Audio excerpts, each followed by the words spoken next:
ಇದೀಗ ಬೆಂಗಳೂರಿನ ಇತರ ಪ್ರಮುಖ ಸುದ್ದಿಗಳನ್ನು ಫಟಾಫಟ್ ಅಂತ ನೋಡೋಣ ಜಸ್ಟ್ 5 ನಲ್ಲಿ. ಸರಿಗಮಪ ಖ್ಯಾತಿಯ ಗಾಯಕಿ ಪೃಥ್ವಿ ಭಟ್ ತಂದೆ ವಿರೋಧದ ನಡುವೆಯೂ ಓಡಿ ಹೋಗಿ ಮದುವೆಯಾಗಿದ್ದಾರೆ. ಅಭಿಷೇಕ್ ಎನ್ನುವರ ಜೊತೆ ಮದುವೆಯಾಗಿದ್ದು ಪೃಥ್ವಿ ಭಟ್ ತಂದೆ ಶಿವಪ್ರಸಾದ್ ಅಳಲು ತೋಡಿಕೊಂಡಿದ್ದಾರೆ. ನನ್ನ ಮಗಳು ಅವನನ್ನ ಮದುವೆ ಆಗಲ್ಲ ಅಂತ ಪ್ರಮಾಣ ಮಾಡಿದ್ಲು. ಅವಳಿಗೆ ವಶೀಕರಣ ಮಾಡಿ ಹೀಗೆ ಓಡಿಸಿಕೊಂಡು ಹೋಗಿ ಮದುವೆ ಮಾಡಿಕೊಂಡಿದ್ದಾನೆ. ಇದಕ್ಕೆ ಕಾರಣ ನರಹರಿ ದೀಕ್ಷಿತ್ ಅಂತ ಆರೋಪಿಸಿದ್ದಾರೆ.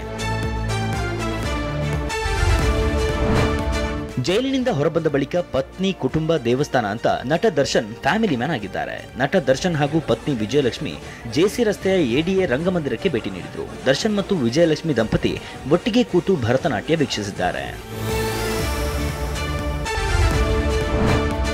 ಹೊಸಕೋಟೆ ಪೊಲೀಸರು ಭರ್ಜರಿ ಕಾರ್ಯಾಚರಣೆ ಮಾಡಿದ್ದಾರೆ. ರೈಸ್ ಪುಲ್ಲಿಂಗ್ ದಂಧೆಯ ಮಾಸ್ಟರ್ ಮೈಂಡ್ ವಲೇರಿಯನ್ ಗೋನ್ಸಾಲ್ವಿಸ್ ನನ್ನ ಪೊಲೀಸರು ಬಂಧಿಸಿದ್ದಾರೆ.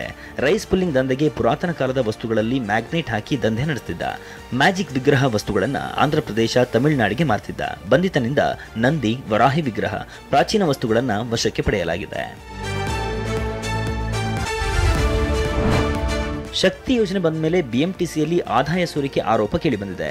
ಉಚಿತ ಟಿಕೆಟ್ ಅನ್ನು ನಿರ್ವಾಹಕರು ಅನ್ಯ ರಾಜ್ಯದ ಪ್ರಯಾಣಿಕರಿಗೂ ನೀಡುತ್ತಿದ್ದಾರಂತೆ. ಬಿಎಂಟಿಸಿ ಮುಖ್ಯ ಭದ್ರತಾ ಮತ್ತು ಜಾಗೃತಾಧಿಕಾರಿ ಡಿಪೋ ಮ್ಯಾನೇಜರ್ಗಳಿಗೆ ಪತ್ರ ಬರೆದಿದ್ದಾರೆ. ಆದಾಯ ಸೋರಿಕೆ ಮಾಡುತ್ತಿರುವ 5 ಕಂಡಕ್ಟರ್ಗಳ ಮಾಹಿತಿಯನ್ನು ಗೌಪ್ಯವಾಗಿ ಕಳಿಸಿಕೊಡುವಂತೆ ಆದೇಶ ಮಾಡಿದ್ದಾರೆ. ಇದಕ್ಕೆ ಸಾರಿಗೆ ನೌಕರರ ಮುಖಂಡರು ಅಧಿಕಾರಿಗಳ ವಿರುದ್ಧ ಕೆಂಡ ಕಾರುತ್ತಿದ್ದಾರೆ. ಕಂಡಕ್ಟರ್ಗಳು ಭಯದಲ್ಲಿ ಡ್ಯೂಟಿ ಮಾಡುವಂತಾಗಿದೆ ಅಂತ ಹೇಳಿದ್ದಾರೆ. ನಿರ್ವಾಹಕರನ್ನ ಕಳ್ಳ ರೀತಿಯಲ್ಲಿ ಟ್ರೀಟ್ ಮಾಡ್ತಾ ಇರುವಂತದ್ದು ಸರಿಯಲ್ಲ.